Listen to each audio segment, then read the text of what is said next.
Hi, I'm Harry, And I'm Ralph. and today we're going to talk about another Harry Potter movie called The Chamber of Secrets. It's the second one in the series, and I think it's actually a little bit better than the first. I think, unlike most series, Harry Potter is seeming to get a little bit better as it goes along. Most, I think, get worse. I agree with that. I typically go into a sequel thinking it's going to be worse than the first one, but I didn't think that was the case with Harry Potter. I was pleasantly surprised.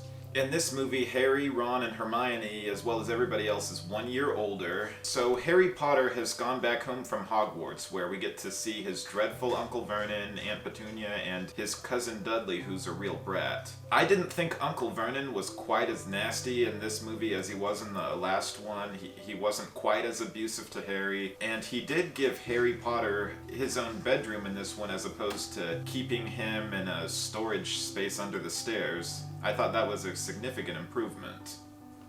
Yeah, another thing that I think is really improved from the first movie is the visual effects. I think that in the first movie, it's not bad, but like I said, there are a couple of shots where you can tell it's like a matte painting.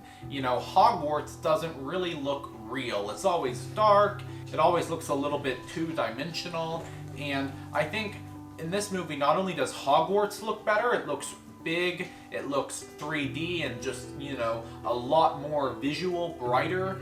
I also think that, the creatures look a lot more real. The spiders are really creepy, and I think that just all around, the visual effects in this movie are a big step up from the first one. I do agree that the visual effects were better. This movie is still pretty lighthearted compared to most of the later films. And this movie had a whole lot of comic relief to it. It was very humorous. Like, we see Dobby try to stop Harry from going back to Hogwarts, where he drops a cake on a guest and gets Harry in trouble. And we see Harry and Ron stealing their car and not knowing how to drive it. They fly over the city where they're seen by a bunch of muggles. They almost get hit by a train. They get into all kinds of trouble. I actually didn't like Dobby that much in this film. In the later films, I really like him, and I think it gets kind of sweet, but I didn't feel that way in this one. I thought he was just a little bit annoying. Another thing that I wasn't crazy about was Moaning Myrtle, although I think I might like her a little bit more now than I did the first time. And something really interesting is that, she looks like a teenage girl. Her voice is incredibly annoying, but she's actually played by a 40-year-old woman, I think getting up into maybe 50s or 60s now. Oh wow, she doesn't look or sound 40 or 50. I know, very small and weird voice, but definitely plays the role well, very memorable. I would never have guessed she was in her 40s at that time. This film is much more somber toned than its predecessor. As we can see, when Harry and Ron return to Hogwarts, they spend the first half of the film trying to get out of trouble with authorities. And Harry Potter gets accused of some horrible things like murder and petrifying animals, and they think that Harry could even be the one who opened the Chamber of Secrets. Harry Potter just happens to find himself in the wrong place at the wrong time, and everybody, including Dumbledore, starts to question Harry. Yeah, that's true. I know in our review of the first movie I said that I really liked the cast, but I also liked the new additions in this film. I said before that I really liked Moaning Myrtle, but I also really like the actor who plays the Defense Against the Dark Arts professor. I think that his character is really funny and a lot more enjoyable than the one from the first film. It becomes kind of a running gag throughout the film, and I think he might be my favorite out of all of them. He was pretty funny, I will say. We meet the asshole Draco Malfoy again, who in this movie is a little more dangerous than the first, as he's learned magic. And we even see that Harry and Draco are supposed to do training practice where they disarm each other, but they take that as an opportunity to do a full-on fight. Yeah, that's a pretty good scene when they're throwing each other across the table. I will say, while Draco's pretty scary, I also wasn't that afraid of the villain in this movie. I think later on, Voldemort becomes really, really scary, but in these first few films, he just isn't. So it does get a little bit intense towards the end, but I mean, the scariest thing in this movie isn't Voldemort, it's the snake. So I don't know, I felt like the ending was a little bit of a letdown, especially compared to what's coming in some of the later films. But I do like it more than the first. I think that the endings are, becoming more intense as the series goes along. I like what you said, but I disagree with you on one thing. You said you thought the snake was the scariest part, but I didn't think the snake was all that scary.